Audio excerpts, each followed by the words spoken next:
वर्धा शहरात देणगीच्या नावाखाली नागरिकांची फसवणूक केल्याचा प्रकार उघडकीस आला आहे।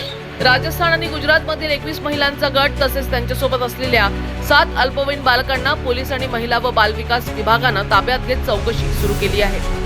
गुप्तचर शाखेकडून मिळालेल्या माहितीनुसार हा गट सिव्हिल लाईन्स, आरबी चौक आणि इतर उच्चभ्रू भागांमध्ये मॅजिक बुक विक्रीच्या नावाखाली नागरिकांकडून देणगी गोळा करत होता। माहितीच्या आधारे वर्धा पोलीस आणि महिला व बाल विकास विभागानं संयुक्त कारवाई करत महिलांना व बालकांना ताब्यात घेतले। चौकशी दरम्यान महिलांकडून देणगीदारांची यादी आणि विविध कागदपत्रे जप्त करण्यात आली, मात्र कोणत्याही नोंदणीकृत संस्थेची वैध नोंद किंवा क्रमांक आढळून आला नाही। पडताळणीत या गटाचे व्यवहार अहमदाबाद परिसरातून सुरू असल्याची माहिती समोर आली आहे।